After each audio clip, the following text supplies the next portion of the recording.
Movie start होती है जहां पर एशले नाम की एक लड़की अपने बॉयफ्रेंड को उसके माउंटेनियन हाउस पर मिलने जाती है, जो एक माहिर हॉकी का प्लेयर था जिसको बाद में हॉकी टीम से निकाल दिया गया था। उनकी ग्रेजुएशन को कंप्लीट किए हुए अभी 10 साल गुजर गए हैं। एशले अपने तमाम दोस्तों से पहले निकल आई थी। रह एशले से बात करते हुए अपनी हॉकी टीम वाली रिपोर्ट जो एक न्यूज़पेपर में थी उसे अलग कर देता है और साथ में एशले की तस्वीर भी। एशले रह के घर पहुंचकर अपनी ड्रेस चेंज करती है और ग्रेजुएशन गाउन पहन लेती है। वहीं पर एशले अपनी तमाम हॉकी टीम मेंबर्स की तस्वीर दीवार पर देखती है और नीचे उनकी तस्वीर के वही कैप्शन जिनको वो मोस्टली ज़्यादा इस्तेमाल किया करते थे वो का द ईयर में भी उन्होंने इस्तेमाल की और उनके फेवरेट भी थी। रह घर पर नहीं होता एशली को टेबल पर एक कार्ड मिलता है जिस पर लिखा होता है फाइंड मी। एशली इसको फनी गेम समझती है। एशली जैसे ही बेडरूम में जाती है वहाँ पर एक और कार्ड मिलता है जिस पर लिखा होता है यू आर गेटिंग कूल्डर।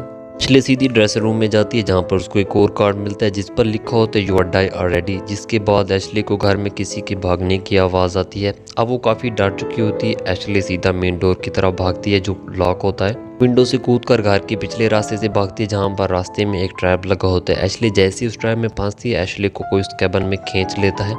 इसके बाद हमें दिखाया जाता है गैबी भी वहाँ पहुँच जाती है जो एक माहिर पोकर प्लेयर थी। वहाँ रहकर नौकर टाकिन उसको मिलता है जिसको रहने घर की देखभाल के लिए रखा हुआ था। गैबी जैसे ड्राइंग रूम में जाती है वहाँ पर उसको दीवार पर अपनी हॉकी टीम मेंबर्स की तस्वीर मिलती हैं जिसमें एशली की तस्वीर पर रेड क्रॉस होता है। इतने में फ्रेडी, जेड, डीजे, लेमोंट और सैमोन भी वहाँ पहुँच जाते हैं जो फिर से रीयूनियन प्लान बनाना चाहते थे और इस रीयूनियन प्लान का मास्टरमाइंड डीजे होता है।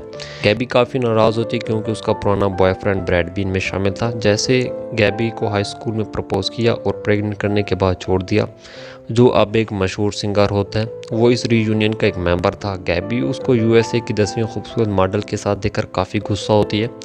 वहीं पर वो साहब उस हाई स्कूल प्रैंक के बारे में बात करते हैं जिसमें जॉन ने एक बुक पब्लिश की थी जिसके साथ उसने अपनी टीम मेंबर्स की तस्वीर को एक डायरी में लगाया जिसमें उसने उनकी फेवरेट कैप्शन के साथ पब्लिश किया और उसका नाम रखा था most likely to die.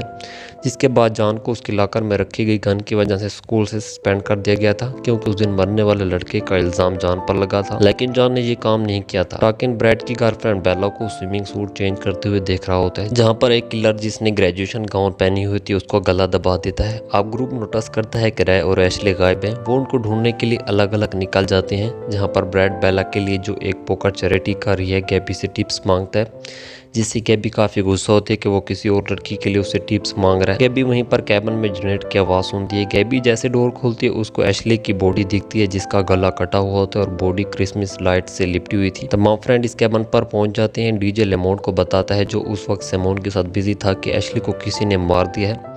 Lemont help के लिए नीचे सिटी की तरफ जाता है। पीछे सैमोन घर में अकेली होती है। ग्रेजुएट उस पर हमला करके उसका गला काट देता है। लेमोंट की गाड़ी रास्ते में खराब हो जाती है। डीजे, फ्रेड और रै को ढूंढते उस कैबिन के पास गैबी को मिलता है। गैबी बताती है कि ये सब रै कर है लेकिन डीजे कहता है कि वो ऐसा क्यों करेगा। तो गैबी बताती है कि एशले दूसरी लड़कियों के साथ काफ़ी फ्रैंक हो जाती थी और एशले की वजह से रै को जॉब से निकाल दिया गया था। इतने में ब्रैड बताता है कि सैमोन को किसी ने मार दिया है।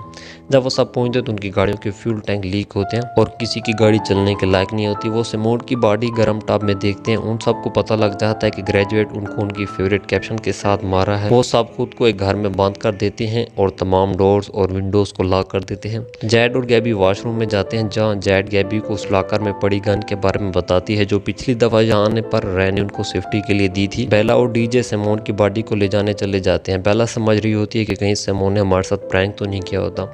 ब्रैड के फ़ोन की रिंग बजती है जो गैलरी में पड़ा होता है। वो जैसे ही फ़ोन उठाता है ग्रेजुएट उस पर हमला कर देता है। गैबी के पास गन होते हैं जिसे देखकर ग्रेजुएट भाग जाता है। गैबी ब्रैड की जान बचा लेती है। ब्रैड का जिस्म ठंडा पड़ रहा होता है। गैबी उसके लिए कॉफ़ी बनाने किचन में जाती है जहाँ पर ग्रेजुएट बेला को ट्रेस करते हुए आता है और उसका सर काट देता है जहाँ पर गैबी वहाँ से भागती है। सीधे गैलरी के दरवाजे की तरफ भागती है लेकिन गैलरी का दरवाज़ा नहीं खुल। जैसे ही ग्रेजुएट गैबी को मारने वाला होता है वहाँ जैड पहुंचकर ग्रेजुएट पर फायर कर देती है जिसके बाद ग्रेजुएट भाग जाता है। गैबी जैड से गन ले लेती है और ग्रेजुएट को ढूंढने चली जाती है जहाँ पर वो जैड को रूम में देखती है जहाँ पर ग्रेजुएट ने उसका गला काट दिया था।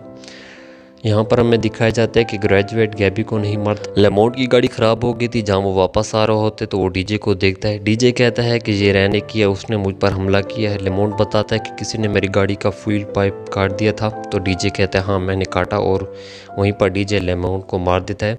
जिसके बाद डीजे रैक को पकड़ कर लाता है और लेमोट की तस्वीर पर रेड क्रॉस लगा लेता है। गैबी कहती है कि डीजे ये तुमने ये सब क्यों किया, तो डीजे कहता है कि इसकी वजह जान थी जिसके साथ उन्होंने हाई स्कूल में गाना रखने वाला प्रैंक किया था। डीजे बताता है कि हमारी वजह से उसकी ज़िंदगी बर्बाद हो गई थी। रैन ने ही मुझे उस लाकर में गाना रखने के लिए मजबूर किया था और मैंने डर से रख दी थी।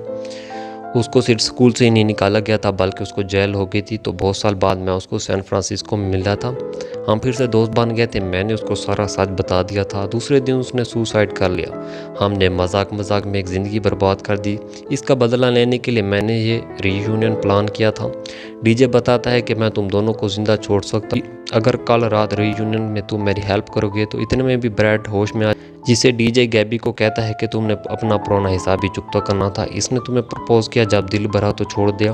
वहीं पर गैबी कहती है कि मुझे इसे मारना था और आज भी मारना चाहती हूँ, जो एक्चुअल में गैबी एक बहाना बना रही होती है। जहाँ पर डीजे गैबी को गान देता और कहता है कि हिसाब चुका लो। गैबी गान लेके डीजे ही को गोली मार देती है। ब्रैड का काफ़ी खून बह चुका हो।